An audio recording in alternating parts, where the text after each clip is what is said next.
Okay, why don't we go ahead and get started? I think we have a good number of people on the line. So once again, for those of you who don't know me, my name is Dan Loth with the National Governors Association. I am the program director for our energy program, and within that program, I lead much of our infrastructure resilience work. So very pleased to be bringing this webinar to you. Just run through a couple of quick housekeeping items, brief introduction, and then we'll get on with the program. But for those of you who may be new to Zoom, I'm sure the vast majority of you at this point are not, but I did want to remind you to please keep yourselves muted while we are on the line today. We will have some prepared presentations for you about FEMA's Building Resilient Infrastructure and Communities program and a really critical funding opportunity for states, along with some direct perspectives from a state that has really been lead in this resilience conversation, which is North Carolina. So I'm very excited for both of those presentations. After those presentations, we will be opening up the line for Q&A, and that can be done either through the chat function or you're able to raise your hand through the participant view screen, and we can call on you as well and attempt to unmute folks. If that doesn't work, we will stick with the chat function, or you'll see at the bottom there's also a Q&A. At the bottom of your screen, there's also a Q&A dialog where you can ask questions directly to the participant or to the presenters, and I'll go ahead and read those as they come in so we can make sure that we address all of your questions about state resilience, infrastructure resilience, and I think most importantly about FEMA's Building Resilient Infrastructure and Communities, or BRIC grant program. So going to the next slide, and next slide after that. So for those of you who don't know NGA, although I'm assuming most of you do, we are the membership organization for the nation's 55 state and territorial governors. And again, I sit in our Center for Best Practices, where we provide direct state policy support to governors and their staff. Next slide. And we're here today really to explore and dive deep into this issue of resilience, and just to underscore the importance. In 2019, there were 14 distinct billion-dollar weather or climate disasters across the United States, with a total economic cost of the nation of approximately $45 billion. This is according to NOAA. And this year alone, as of the middle of this year, so I believe this data is through either June or July, we had already had 10 such disasters. So that's not inclusive of the latest hurricanes or wildfire events out west. And as you can see through this chart, those hazards are appear to be increasing or trending up. So and if you look at the map, really are across the country. It's not just in the west, it's not just in the southeast, but there are vulnerabilities that all states face. And to that end, it's important to really consider what can be done in advance to improve the resilience of critical infrastructure and states, and to ensure that we are able to continue operating through a storm, through a disaster, and importantly respond and recover quickly. Next slide. One critical trend that we have been tracking at NGA is state resilience governance. And this is work that primarily governors are doing to establish critical resilience leads, either within their cabinets or within their state. So you'll see a number of examples here. Importantly, I'll point out North Carolina as one of those key examples, since we have Director Mike Sprayberry on the line, and I'll introduce him shortly. But we are seeing more governors establish these resilience leads or or resilience offices that have, authority or reach across the state to galvanize a lot of the important work that's needed. So next slide.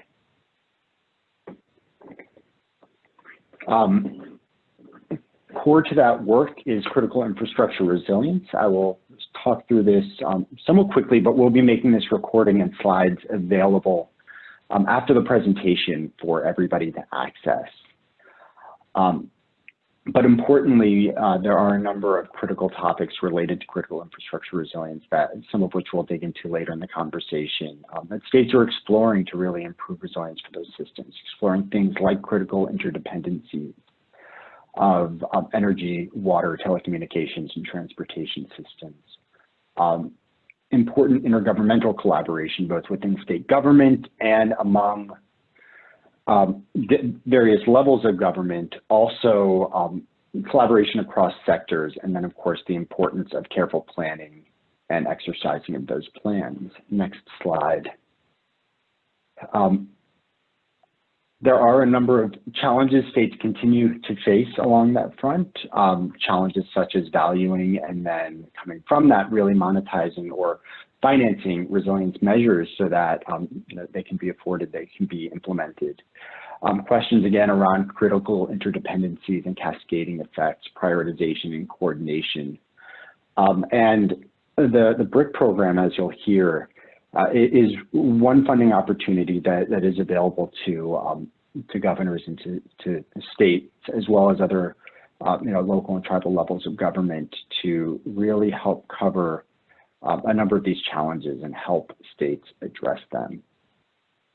One quick preview, going to the next slide, for your awareness too, is a tool that NGA will be releasing likely later this week, which is our state resilience assessment and planning tool. So this is one that the goal for this tool is to really help governors in their states assess potential vulnerabilities and needs related to critical infrastructure resilience, and identify areas of focus to improve resilience across a number of categories. And I'm referencing this here in part because we hope it will be a valuable tool for governors, but also because it may be a useful tool to implement as you're considering your BRIC program applications, as it may highlight some ideas.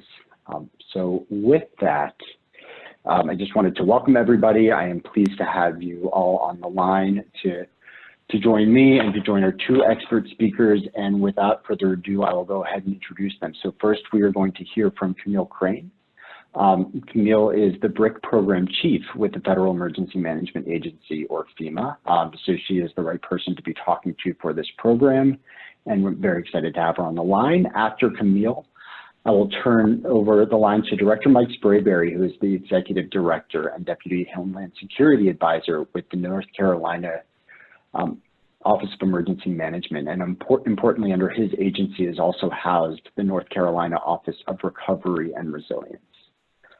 So Camille, I will turn things over to you, and the floor is yours. Thank you for joining us. Thank you so much, Dan, and thank you to the National Governors Association for hosting us today. And I'm going to bring up my presentation, so give me just a second. All right, everyone, you should see our beautiful picture there of Memphis, Tennessee. So I'm very excited today to talk to you about the Building Resilient Infrastructure and Communities grant program. It's our newest mitigation grant program at FEMA, and it is about to launch with its first open application period tomorrow. So we are very close to kicking it off. So it comes from the Disaster Recovery Reform Act of 2018, which made some monumental changes for the emergency management community, especially in the space of mitigation. One of those biggest tenets is Section 1234, which is now known as BRIC, or the Building Resilient Infrastructure and Communities Program. So we have spent the last 24 months putting this program together. And one of the first things we did in the summer of 2019 is we did what turned out to be the largest stakeholder engagement that FEMA ever did, incorporating or taking in over 5,000 non-attributable individual comments and more than 70 agency letters, where we asked, what would you like to see in the new grant program? From that, we built the guiding principles of BRIC. And so I'm going to go through those. So first, we want to be a program that supports community capability and capacity building. And I'll talk about the elements in the program where you're going to really see that come in. We want to encourage and enable innovation.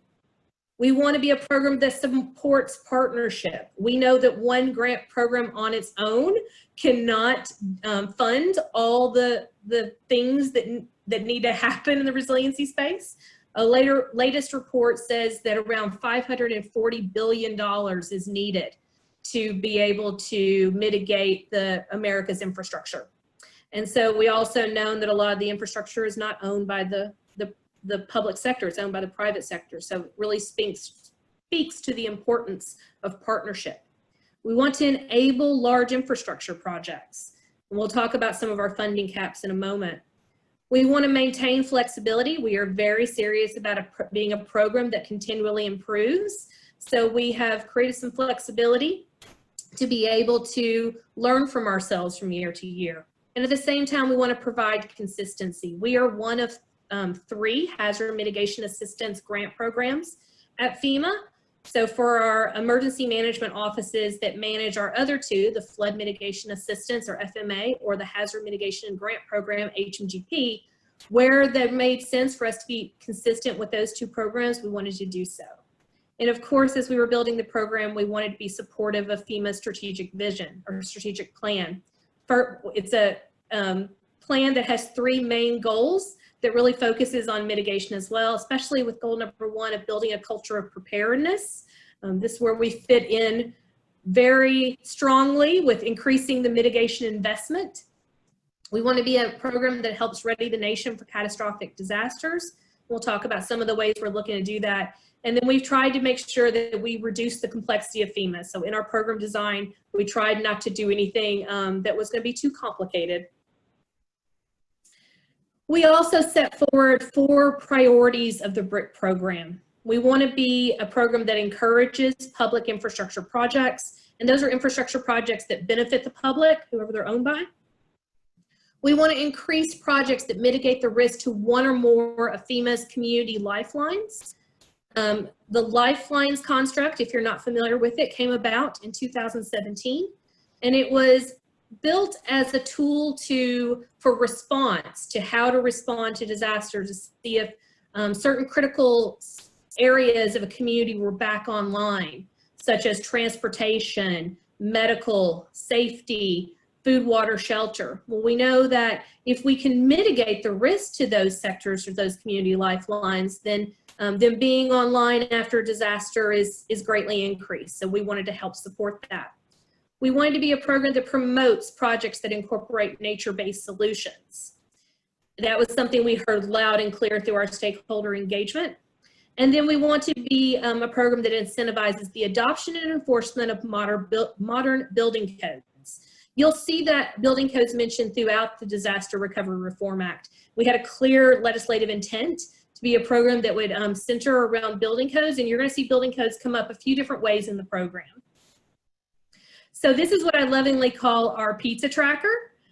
It was a high level that we had on our website for a few months that we could, as we went through the design and rollout phase, we could show the public exactly where we are on the rollout. And so we were very excited this month to move our red arrow 1 to the right to the grant application period opening. As I said, that actually is happening tomorrow. So our official grant application period opens September 30th and closes January 29th of 2021. So how much money is available? $500 million is available for this first year of BRIC. And one of the things that really made BRIC different, or why a lot of people, including me, think it's a game changer in the mitigation community, is how it's funded. You'll see there a graphic to the left that shows that we are funded out of disaster declarations. So the program that we replaced, PDM, pre-disaster mitigation, was a congressionally appropriated. So every year we waited to see how much money would be put into the PDM program for this year. And it had high years and it had low years. It had a couple years that it was zeroed out. So we wanted to have, or we've been able to give the opportunity with BRIC to collect funding for pre-disaster mitigation from disaster costs. So the way it happens is when a presidential disaster is declared, 180 days after that declaration, up to 6% goes into the BRIC piggy bank, which you'll see to the right. So inside of the Disaster Relief Fund, or the DRF, there is a BRIC account. And every time a disaster or a major disaster declaration hits 180 days, 6% of certain costs are taken and put and calculated, and they are put into that piggy bank.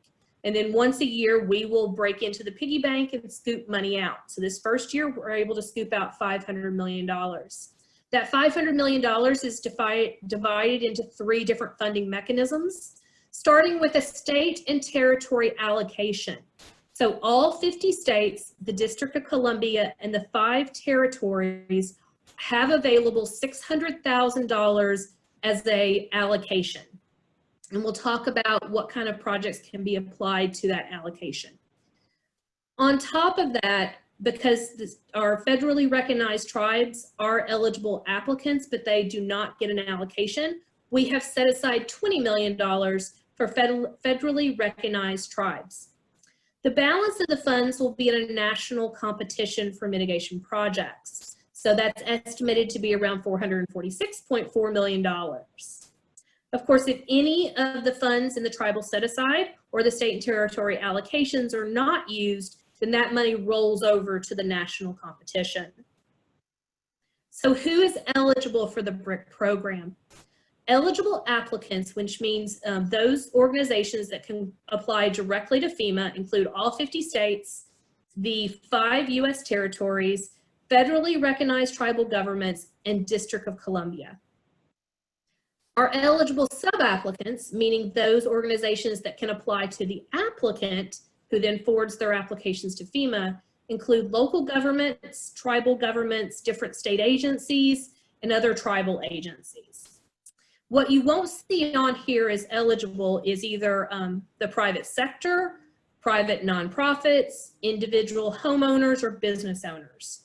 Mitigation projects can absolutely benefit those groups. They just can't apply, they have to apply in partnership through their sub-applicant. So the sub-applicant, like the, for example, city, would put forward an application supporting local businesses that then they would forward to the state. The state would then attach that sub-application to their application and forward that to FEMA. Our program does have cost share requirements. They are legally required. In general, FEMA pays up to 75% of the total eligible cost of the project. We do have a couple of variances in that. One, we do have the ability to pay up to 90% federal share for small and impoverished communities. And those are defined as communities of a population of 3,000 or less that are economically disadvantaged. We also will pay 100% federal share for management costs. So that's the cost that you can include in your sub-application if you're a sub-applicant, or your application if you're an applicant, to manage the project or to manage the award. What's important to say is the non-federal cost share can be made up of cash, labor, in-kind, or third-party donations. So that 25% cost share or 10% cost share for small impoverished communities does not have to be cash. It can be made up of donated services, donated labor, donated materials. It can be made up of other federal funds that lose their federal identity at the state level, like HUD's Community Development Block Grant. So if you're familiar with the program we replaced, the Pre-Disaster Mitigation Program, a lot of people ask us, well, how is BRIC different than PDM? So I'm going to go through a few of these. One is we have different priorities. So you're going to see priorities for the community lifelines and infrastructure projects. We have more priority for building codes, and we're going to talk about that more. We're putting more emphasis on shared responsibilities and partnerships. And then we want to be supportive of innovation, whatever that might look like. That sometimes communities will tell me, you know, that scares them a little. And the one thing I always want to say is we want to meet communities where they are. So we're, you know, how is the project that they're developing, whether the techniques or the way it's being implemented, how is that innovative for them? As we look at how we could build capacity or capability, we're doing that through actual activity types that we put into the program we haven't had before, and I'll talk more about that. We're looking at doing in-person, non-financial technical assistance, which is a new element of this grant program. Talk about that. And then another thing we have is what's called the Mitigation Action Portfolio, or MAP. And the MAP is a selection of around right now 42 case studies that we've published. This was something that really came to us through the feedback is, can you show me what this type of project looks like? Or can you show me what you mean by innovation, or what would be eligible under BRIC? So we created a portfolio of case studies around 2 pages apiece that give you a flavor of different projects. We've done them for multi-hazard all across the country, different sizes from small projects to large projects. And in those projects, we talk about what makes them special, what were the partners, what were some of the challenges they faced, what lifelines they mitigate, what hazards they mitigate. And that is available on our website, which there's going to be a lot of things I talk about over this presentation that are on the BRIC website, fema.gov/BRIC. We wanted to be a program that increased flexibility, so we looked at how we could reduce limitations, increase caps, and allow for an expanded pre-award cost. And what I mean by that is we've always had pre-award cost in our program, but you could not start incurring those costs to the opening of the application period. We removed that limitation. You can incur those costs at any time prior to award. They do have to be eligible, and you don't get reimbursed for those costs unless you are awarded the project, but there isn't that time limit on it. And then we're looking at how we can streamline processes. At the same time, we have a new grant program. We also have a new system it's going into, FEMA Grant Outcomes, or FEMA Go. You'll have a slide at the end of the presentation that gives more information about that. We thought about how we would do project extensions, using or giving more authority to our regional offices, and we've put phase projects into the BRIC program, and I'll give more information about that in a moment. So as we break down the $500 million, and you'll see across there the uses of assistance, as I discussed, the state and territory allocations, the tribal set aside, and the national competitions, we also have 3 big buckets of project types. The first is management costs. That's eligible under all 3 of the uses of assistance, and that is costs that can be incurred to manage the grant. That is 10% of the cost for the applicant, so the state can apply for up to 10% of the dollars it's putting in to manage its applications, and that is a separate application. And for the sub-applicant, it's 5% of the cost of the project, and it is listed as a line item in the sub-application. I'm going to talk a little bit about capability and capacity building activities. Those are eligible under the allocation and the tribal set-aside, but not the national competition. And then mitigation projects. Those are eligible under all 3 categories. So let's talk a little bit about those funding limits. As I said, there's a $600,000 cap for the state and territory allocation. Up to $300,000 of that $600,000 can be used for mitigation planning and planning related activities. We copied that cap over to the tribal set aside. So the tribal set aside, once again, is $20 million.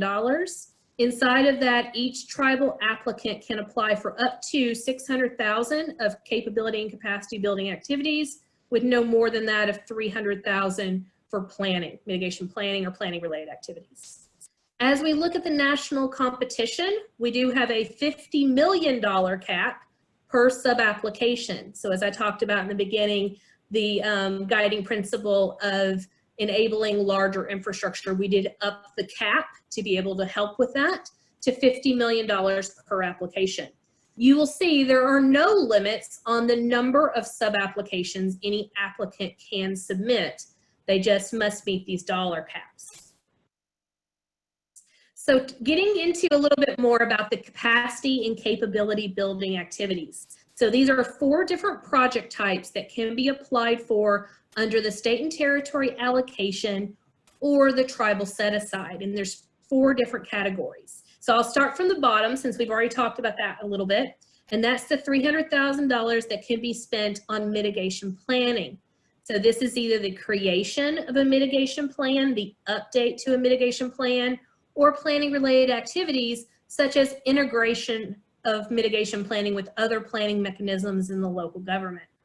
Project scoping is a second one, and this is what used to be called advanced assistance. What was curious is we saw a lot of support for advanced assistance through the stakeholder engagement. In fact, they wanted us to have more advanced assistance, but we also saw a underutilization in actually being applied for. So we thought, well, maybe there's some confusion about the name. So we renamed it to project scoping to try to give more thought about what it actually is. So what is it? It's seed money. It's money that if a community knows they have a problem, but they're not 100% sure what to do about it, this is seed money to help develop a project or a project application to submit in future cycles, whether that's future cycles of BRIC or another grant program. We also added a project type of being able to support partnerships. Partnerships is one of our 6 guiding principles. And so we had a lot of comments about, in our stakeholder feedback, communities understood the importance of partnerships, but said they needed help in understanding how to get a partner, how to nurture partnership relationships. So that is something, an activity we want to put money behind. So once again, through the allocation of the tribal set-aside, communities or applicants can apply for partnership projects. That might be gap analysis to be able to see where you need strategic partnerships, or developing partnership training or partnership forums. And then finally, building codes. So once again, we talked about the importance of building codes in the program. This is one of the first places it shows up. We're going to fund, or have the ability to fund, the adoption of building codes, the enforcement of building codes, or the bettering of building codes. So maybe a community has code, but they want to get, they want to go maybe from like a 2015 to a 2018, or coming up to a 2021 code, or they have a building code effectiveness grading schedule rating of 6, but they want to improve to a rating of 4, doing things like that. One thing I really want to give a plug for here is we have a program support material for each of these. And this is there's a collection of documentation we've created to help explain things in the BRIC program, more than I can do in any one webinar. So they are pretty quick reads at about 3 or 4 pages each that really go into detail on each of these project types, about what is eligible and how you input that information into FEMA Go. As far as the national competition for mitigation projects, which you can also put mitigation projects in the allocations. We get questions a lot about, is used to fund this, is it still eligible? So yes is the answer. If it was listed in the Hazard Mitigation Assistance Guidance, the last version was from 2015, you'll see its cover there on the left, as eligible under the PDM program, it's still eligible. In fact, we added more, such as project scoping, building codes, additional activities for wildfire and wind from section 1205, or early earthquake warning from 1233. But once again, we want to be a program that supports innovation. So at the end of the day, the projects must be the things listed in that box to the right. They must be cost effective, and there are certain ways to show that through FEMA's benefit cost analysis. They must reduce or eliminate the risk and damages from future natural hazards, must meet one of the latest 2 consensus codes, for example, and that's whatever is the consensus code for that project type. As an example, building codes have, if it's a building, it would be building codes either that's currently the 2015 or 2018 International Building Code. It must align with the hazard mitigation plan, both at the applicant and subapplicant level. The mitigation plan communities must have, and states must have a hazard mitigation plan approved both at time of application and time of award. And it must meet all environmental and historic preservation requirements. Our projects that are submitted to that national competition will go through an eligibility and completeness review to make sure they're eligible, kind of acting like a triage. And then they will also go through a technical review to make sure they're cost effective and technically feasible. And then they will be scored across a 200-point system. And we've broken those 200 points into 100 points for what we call technical criteria and 100 points on what we call qualitative criteria. And once again, we've developed program support materials to give more detail on both of these. We want to be very transparent in about how you would receive these 200 points. The technical criteria is binary, meaning you either get all the points or you get none of the points.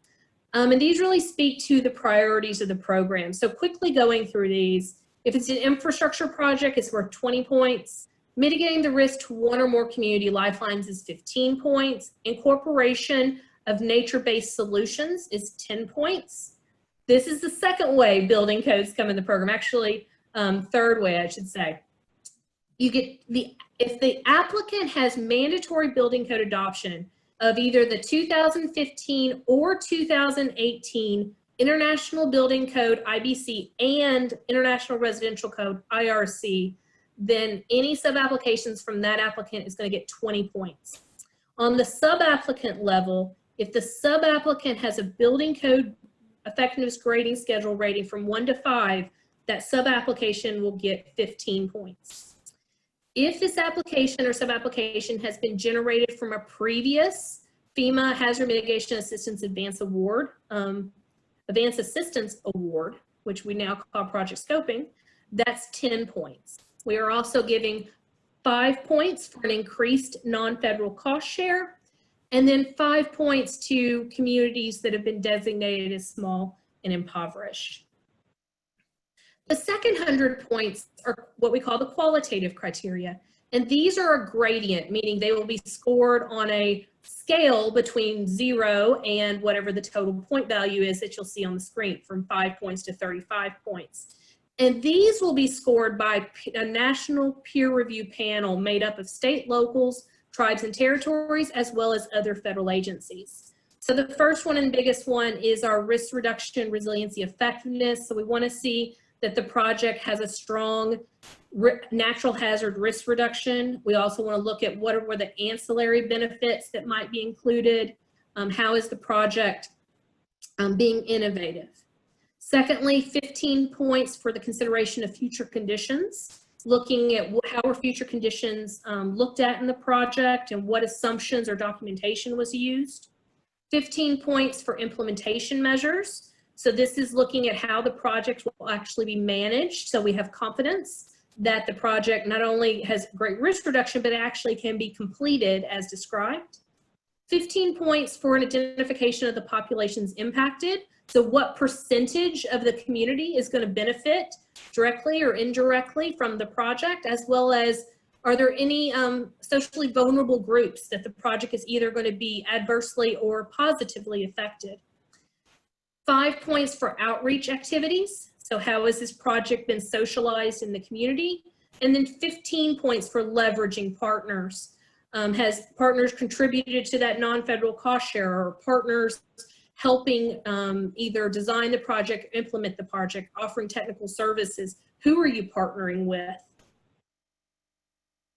Another thing we've added to make sure projects stay on track is the idea of implementing go, no-go milestones. So in our project applications, you always had to put forward a work schedule.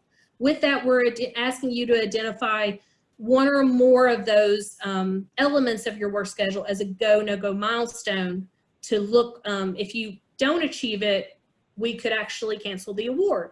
But there are ways that that could be extended. But we want to make sure that these projects stay on track and we're able to be moving towards implementation to be able to show that the program is successfully mitigating to keep the program active. A little bit more about phase projects, if you're not familiar, and we get this question a lot about what's the difference between project scoping and a phase project? So project scoping is when you know there's an issue, but you don't know exactly what needs to be done, and so you really need to develop the information to put forward an application in the future. Phase projects are where you are pretty sure you know what needs to be done. You have conceptual design, you have a BCA, you just need seed money to be able to move it to full design or to be able to do all the environmental permitting. So the idea with the phase project is instead of crossing across multiple grant cycles, it all gets funded under one grant cycle. So you would actually submit the entire project, but when approval happens, FEMA would actually award the phase 1 money, which would be the funds to be able to finish design, do your final BCA, make sure your costs are correct, get your environmental paperwork completed, and then if everything is still eligible, the phase 2 money for construction is then approved. One of the pieces of the program that I mentioned is different than the rest, and that is our idea of non-financial direct technical assistance. So we know for some communities, they just don't have the capacity to put forward an application. They need help. They need some hands-on technical assistance. So this is what this idea is. And for the first year of BRIC, we're looking to do 10 communities, one in each FEMA region. And the applicants, so each state can recommend or can put forward one community. And we've left the aperture pretty open. It just has to be in the area of natural hazard mitigation. So some of the criteria we're thinking about for selecting these 10 communities is, one, they haven't received a project award from one of our programs in the past 5 years. We're looking at prioritizing tribal entities in those small impoverished communities. And then we're going to look over their need that they've expressed and how compelling is that, or how does it meet the priorities of BRIC. We once again have a program support material that gives full details on the process for direct technical assistance. It's not an application, it's basically a letter, and it tells you how to submit that letter, what inbox to submit it to. But there is a PSM or program support material on the BRIC website. So here is a full list of all the program support materials, and I've included our sister program, FEMA Flood Mitigation Assistance, that has $160 million available and is also opening tomorrow. We're on the same timeline, so across the two, we have $660 million available. But you're going to see a list there, the Mitigation Action Portfolio, those 4 different capacity and capability project types I talked about, the direct technical assistance, and then the technical and qualitative competition criteria. The last 2, one is not new, but I really, with the situation in our country today, have really wanted to promote. It's from 2016, and that's our cost share guide. And it's a 28-page document that goes into a very deep, high level, or a lot of detail about how cost share can be met for our programs. And then finally, our Notice of Funding Opportunity document itself, which is available on our website or grants.gov. And then finally, as I said, our application period opens tomorrow, September 30th. We are using FEMA Go, and the applications must be received by January 29th, 2021 at 3 p.m. Eastern. Very important to note that if you are going to have technical issues, or if you do have technical issues with the FEMA Go, you have to notify us by January 27th, 2 days early, 3 o'clock. So one of the things I'm recommending to everyone is please actually try to submit your applications before 3 p.m. on the 27th, so you can identify if you're going to have any issues. There are links there for FEMA Go resources and guides, as well as their helpline, both telephone number and email address. The blue box to the right, and I believe NGA will provide these slides as well as the recording afterwards, has a link to all some different materials that I've mentioned today, as well as our website, BCA, planning, building codes, FEMA Go, and community lifelines. So with that, I thank you, and Dan, I think I'm handing it back to you.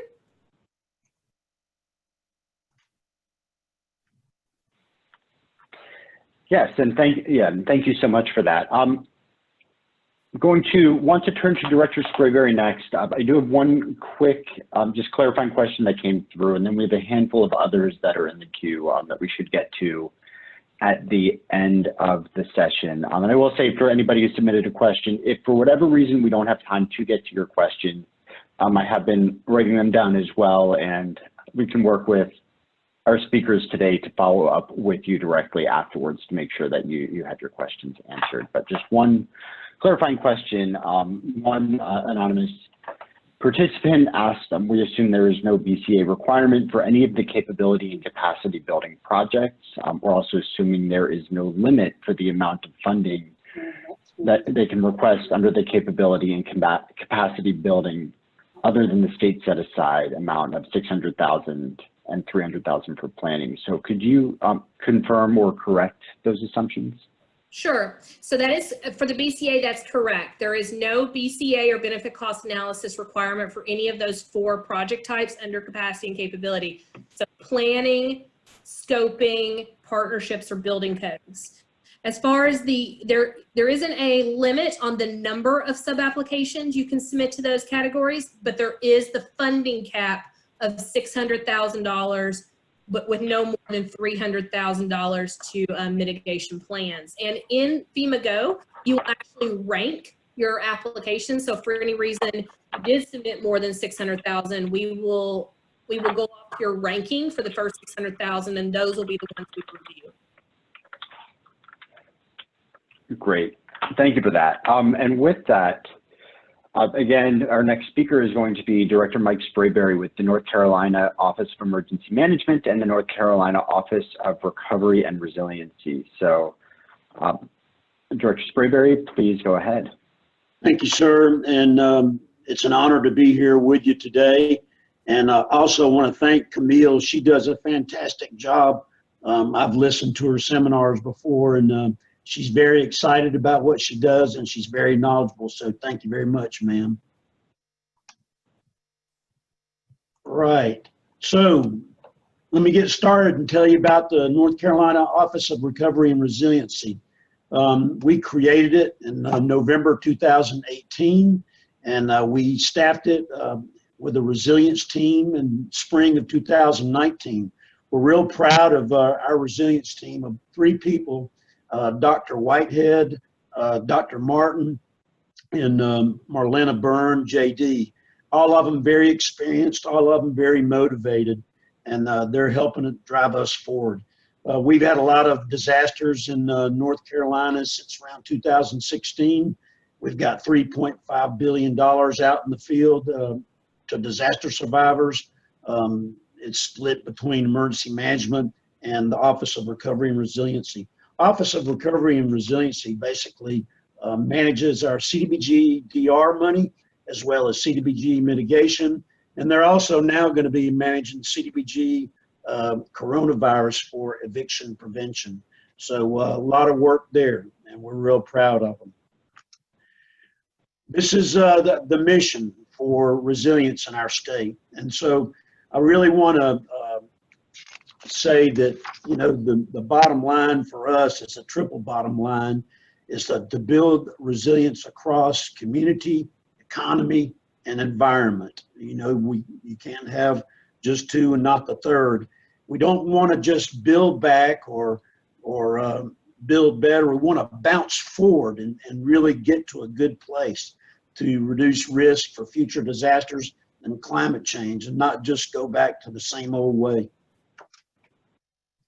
So this is our steps towards resilience. And so we've got our very visionary governor here, Governor Roy Cooper, and he has an executive order, Executive Order 80, that addresses climate change, and it tells the different cabinet agencies and also other agencies what can we do to get to a better spot in North Carolina? How can we be more resilient?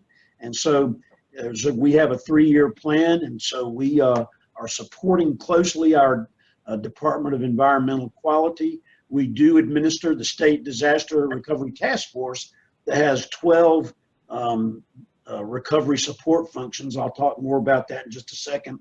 We published a quick start guide for local government because we understand how important it is for local governments to have a path forward and to build capacity.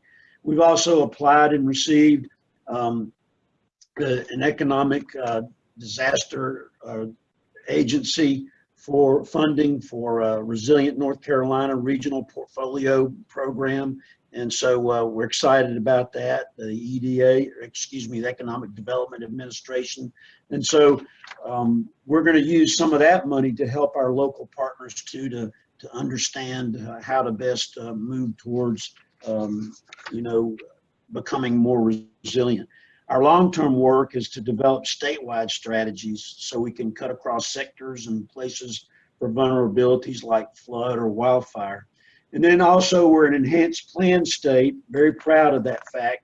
Not many of them in the nation, and so we want to continue to really maintain that status.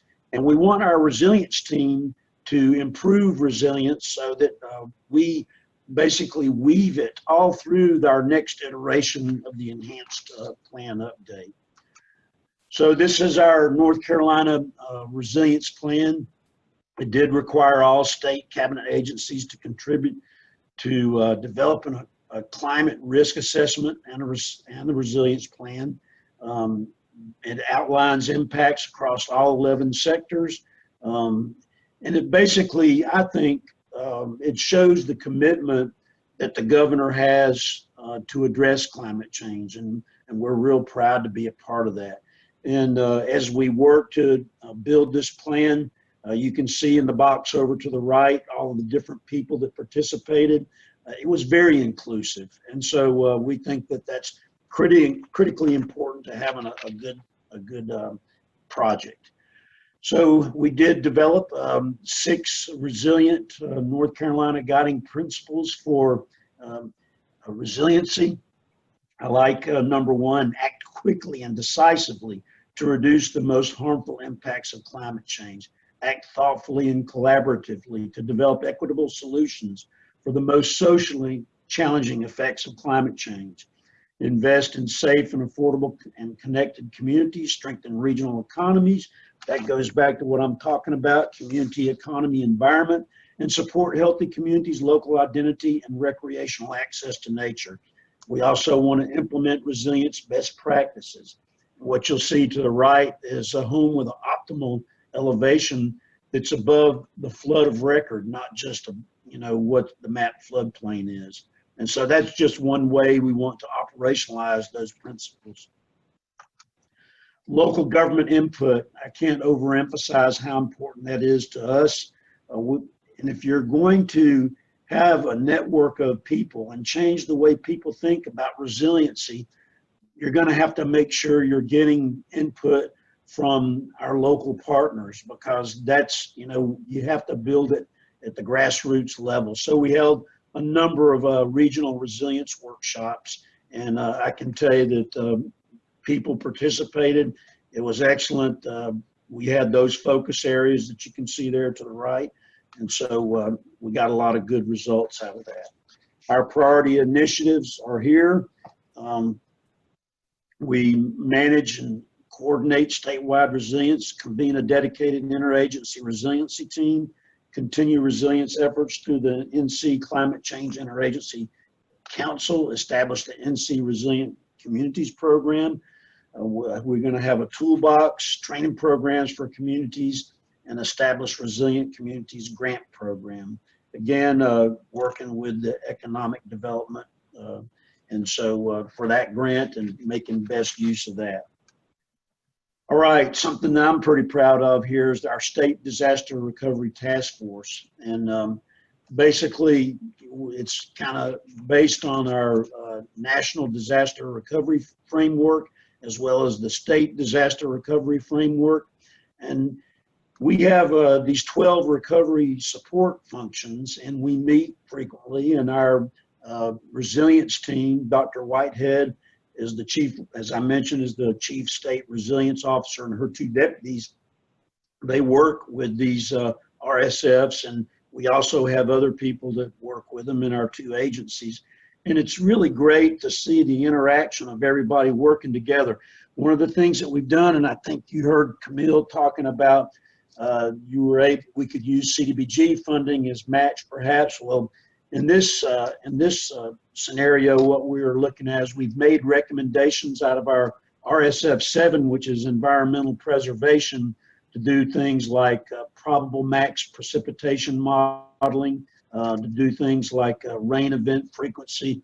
We know here in North Carolina, we've had a 500-year rainfall twice in about the last 4 years. So we know we need to have some updates. But we find that this vehicle this task force is a good vehicle for us, because you have not just state agencies, or you have people like the Environmental Defense Fund, the Conservation Network, Carolina Wetlands Association, and many, many others, all working together to try to figure out a way forward, not just in recovery, but also resiliency. So again, we know that that it's not just focused on projects. We have to focus on capacity building, right? So that's why we executed a quick start guide for our North Carolina communities and deployed it downrange to all of our communities so that they can become, assemble, understand, engage, and act. So in the last many years, actually, we worked on resilient infrastructure, generator installations, lift station repairs, river and stream gauge installations. We have a large network of river and stream gauges, really from the coast to the mountains. It's called our Flood Inundation Mapping and Alert Network. You can basically plug into that website and it'll tell you, it'll alert you when you might expect flooding. And so these are some of the things that we have. And so we want to build off of this and move to the future. We know that partnering with other people, and you heard Camille talk about that too, we want to encourage partnerships. And so we think that this will help us moving forward with BRIC. We do have a couple of larger project examples for infrastructure.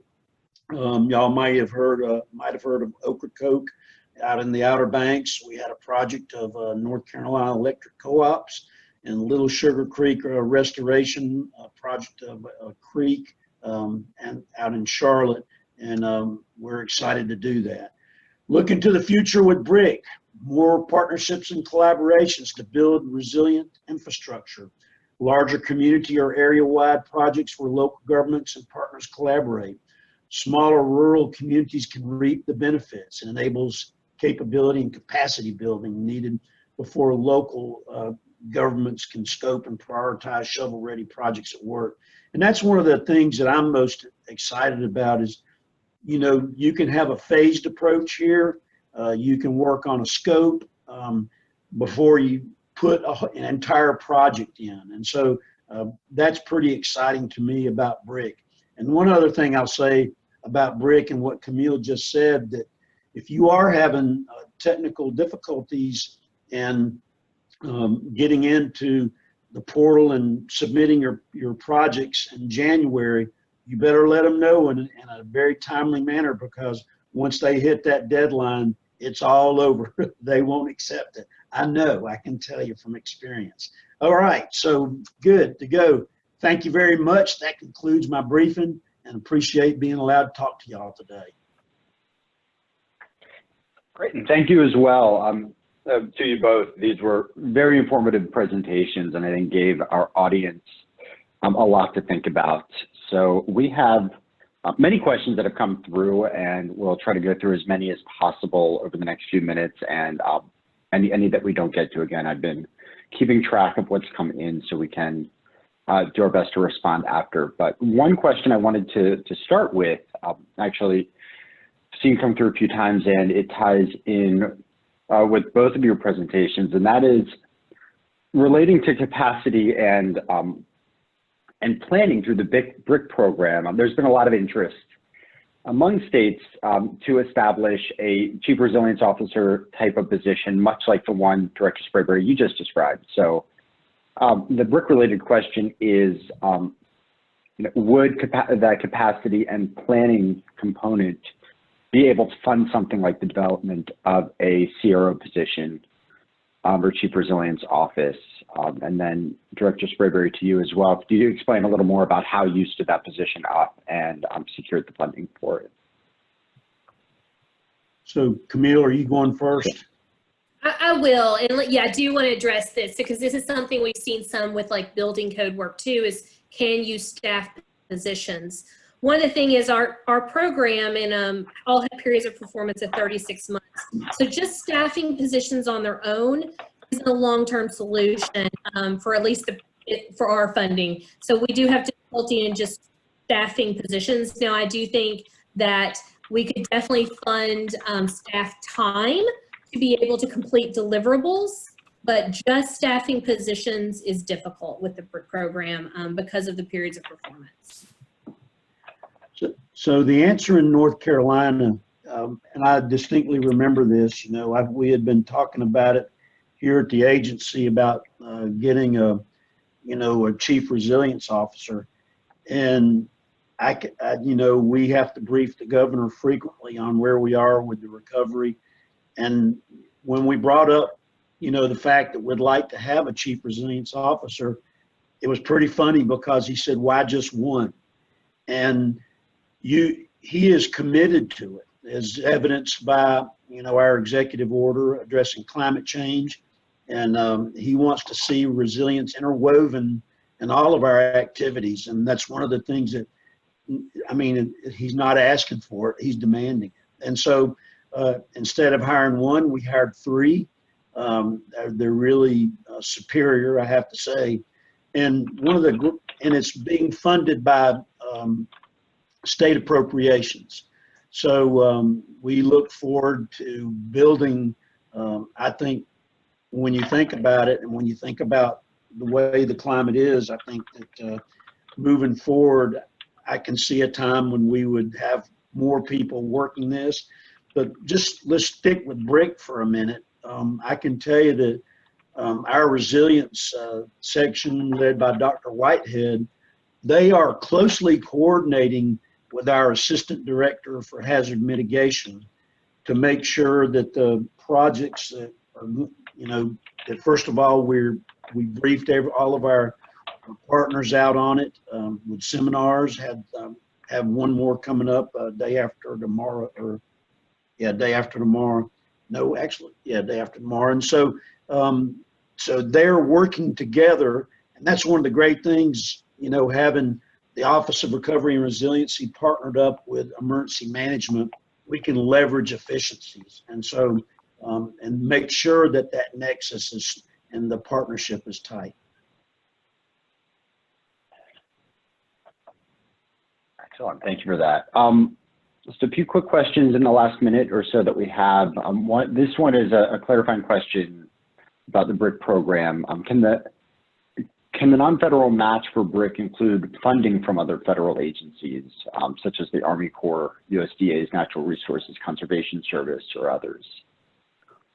It cannot. So thank you for that question. So the 25% or 10% is labeled as non-federal cost share. So it cannot be made up of federal funds that keep their federal identity. The one example I used is HUD's CDBG, Community Development Block Grant, because it is federal funds, but when it gets to the state, it loses that federal identity. So federal funds cannot be used for the cost share. Great, thank you for that. And then maybe the last question that I will, that I'll end on for today, just to be respectful of everybody's time. What advice or suggestions would you offer for underserved communities that have maybe severe repetitive losses and can't find the funding match required to participate in BRIC? How could they either identify sources for that match or just find the resources to apply for the program? So it's a little more open-ended, but would welcome perspectives from either one of you on that. So Camille, maybe we'll start with you. Sure.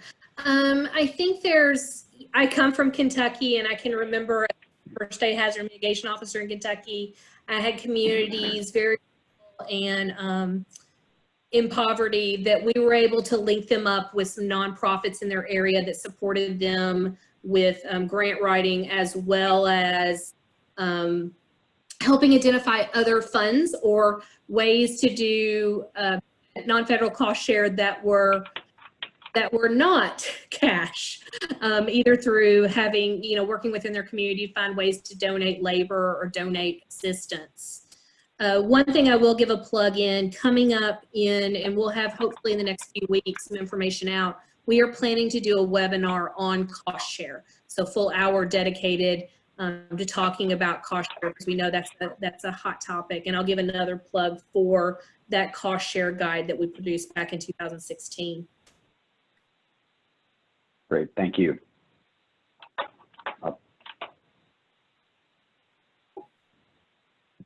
So Director Sprayberry, do you have anything to add to that at all? Well, I would say that in North Carolina, for a hazard mitigation project, the state assumes the full 25% share. It's not, we don't pass along that cost to our local partners, but traditionally for pre-disaster mitigation, we have passed along that 25% share to the local jurisdiction. So having, the question is, like an impoverished community, how could they come up with the match? I think you're going to have to be imaginative. I think maybe private sector or philanthropy could work here, but I'm going to say that it's going to be difficult because the state right now, we haven't budgeted money for it. So you're going to have to look at soft match and really whatever's available out there. And so there are opportunities, but the problem is, and I think everybody realizes this, is that we have many, North Carolina is primarily a rural state, and we have several large cities, but the capacity in some of these towns that get hit with repetitive flooding and basically repetitive disasters, they maybe have one person working full time for the town. So how difficult is it going to be for that person to manage any type of a grant? So low capacity, we're just, you have to work with it incrementally. So we're doing our best, like everybody else, I'm sure. Excellent, thank you. And I know we are a few minutes past 3, and I do want to be respectful of everybody's time. So please join me, of course, remotely in thanking Camille and Director Sprayberry for their remarks. I found it very informative, and I hope you all did as well. We will be posting this recording and these slides to our website after, and can send that around, and we'll do what we can to get responses to the questions that we weren't able to address on the call. So Camille and Director Sprayberry, thank you both again. Very much appreciate your time, and look forward to following up with everybody afterwards. So I hope you all have a great day. Thank you, sir.